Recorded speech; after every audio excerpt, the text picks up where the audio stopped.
Bonjour ou bonsoir, tout dépend à quelle heure vous écoutez ce podcast de l'ODJ Média.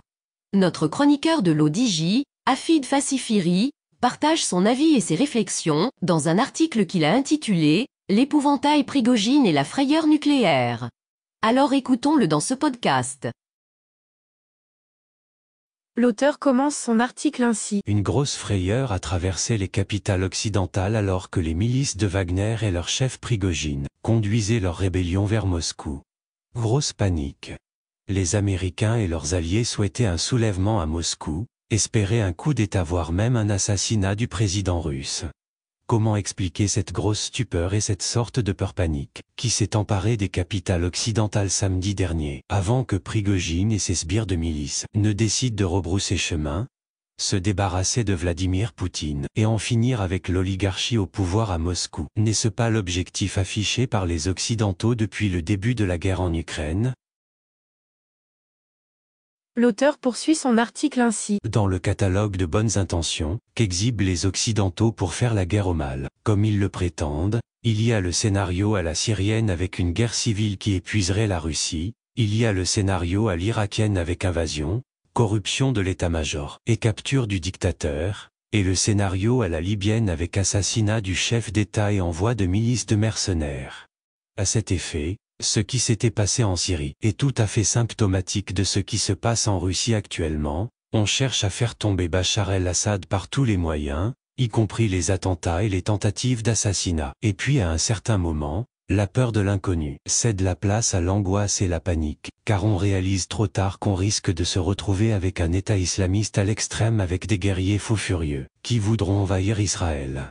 Alors, le mieux c'est encore de laisser Bachar en place et continuer à lui voler son pétrole.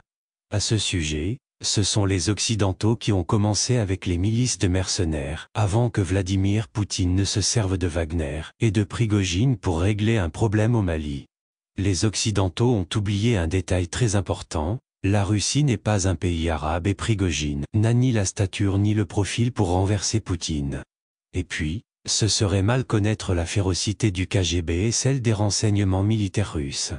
Le pire, c'est que les Occidentaux en sont parfaitement conscients, car même en étant un pur produit de la Russie des oligarques, ce personnage est d'abord un bandit de haut vol, qui serait une menace pour la sécurité dans le monde avec l'arsenal, qui fait de la Russie la première puissance nucléaire du monde. Le catalogue de « bonnes intentions » des Occidentaux. Un bandit de la trempe de ceux qui ont fait prospérer l'Amérique à travers l'histoire des cow-boys jusqu'au couloir du Congrès actuellement, et de ceux qui sévissent pour leurs propres intérêts au Pentagone et au sein du lobby militaro-industriel, et plus particulièrement de l'armement, très influent pour le reste au Congrès, à Washington et à la Maison-Blanche. L'auteur précise ainsi. Par ailleurs, l'Amérique n'est-elle pas le haut lieu du banditisme financier institutionnalisé, à travers des firmes comme la Goldman Sachs, dont les cadres sont régulièrement bombardés et parachutés au sein du gouvernement américain? Une firme qui cherche toujours à placer même l'un des siens comme président des États-Unis. Sauf que cela ne marche pas toujours, comme lorsque Donald Trump a barré la route à Hillary Clinton, et que les médias à la solde du capital n'ont plus cessé de le diaboliser. Les Occidentaux et leurs médias n'ont que trop longtemps menti au monde entier, avec leurs discours hypocrites, qui ne servent que leurs intérêts géostratégiques. Ce qui est effarant aujourd'hui pour la démocratie libérale américaine, c'est que dans l'obscur aveuglement de la stratégie américaine, il n'y a aucune lucidité à propos des dangers et des antagonismes qui menacent l'Amérique de l'intérieur puisque l'impérialisme US dans sa lente descente aux enfers s'entête et persiste à aller à l'affrontement en coulisses contre les périls supposés de la Russie, de la Chine, de l'Iran voire de la Corée. Avec 800 bases militaires dans le monde et des centaines de milliers de soldats, on comprend parfaitement comment et pourquoi le Pentagone prend en otage la Maison-Blanche et l'Amérique tout entière, voire l'ensemble des alliés occidentaux.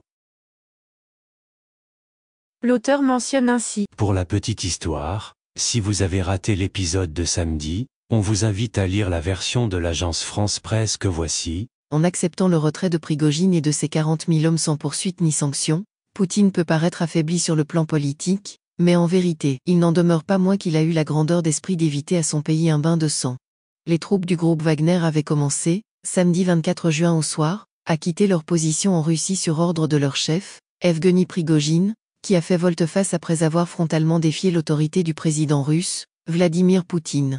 Après une journée d'insurrection armée, qui avait vu le président biélorusse, Alexandre Loukachenko, endosser le rôle de médiateur entre son homologue russe et le tempétueux chef du groupe paramilitaire, ce dernier, qui avait promis la veille de libérer le peuple russe en lançant ses troupes vers Moscou, a finalement fait machine arrière afin d'éviter de faire couler le sang russe, selon ses mots.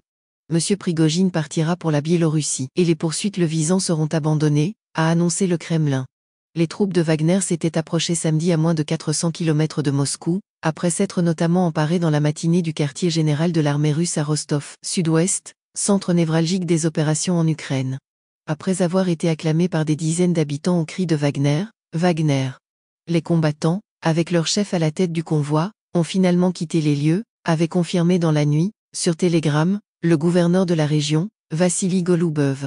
Vladimir Poutine avait menacé directement Evgeny Prigojine de poursuites judiciaires, mais l'enquête pénale le visant va être abandonnée et il pourra se rendre libre en Biélorussie.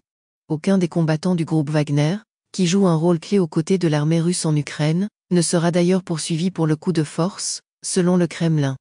Personne ne les persécutera, compte tenu de leur mérite sur le front ukrainien, avait assuré Dmitri Peskov.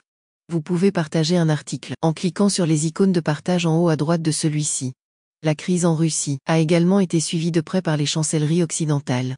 Le président américain, Joe Biden, s'était entretenu samedi avec les chefs des gouvernements allemands et britanniques, Olaf Scholz et Rishi Sunak, et avec son homologue français, Emmanuel Macron, qui a évoqué un impact possible de cette rébellion sur la guerre en Ukraine.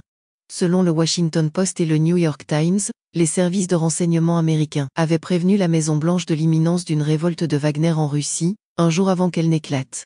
L'heure semble donc désormais à un relatif apaisement entre Vladimir Poutine et Evgeny Prigojine, après une matinée ponctuée par de virulentes déclarations des deux hommes. Samedi matin dans une adresse à la nation, Vladimir Poutine, en complet noir, l'air grave et le ton martial, s'en était pris sans le nommer à l'homme qui ose le défier, accusant les traîtres et promettant de les punir. L'auteur conclut son article ainsi. Pour conclure, les Américains ont très vite compris que même en souhaitant la chute de Poutine, ils n'avaient aucun intérêt à voir Prigojine renverser le régime de Moscou. Vu les méthodes sanguinaires du mercenaire, le chaos était garanti en Ukraine, en Russie et certainement dans le monde entier. Rédigé par Afid Fassifiri et lu par l'intelligence artificielle de l'ODJ Media. Merci d'avoir écouté ce podcast de l'ODJ Media, ce bouquet de supports numériques, portail, magazine mensuel connecté, web radio et web TV. N'oubliez pas de télécharger notre application l'ODJ Mobile sur Play Store et de vous abonner à notre chaîne YouTube l'ODJ TV. Vous pouvez, aussi, nous suivre sur nos réseaux sociaux, Instagram, Facebook, TikTok, LinkedIn et Twitter. Ou encore, vous inscrire sur notre newsletter quotidienne à partir du portail lodj.ma. Alors, on se dit au prochain podcast de nos chroniqueurs de l'ODJ. Et à très bientôt, si et seulement si vous le voulez bien.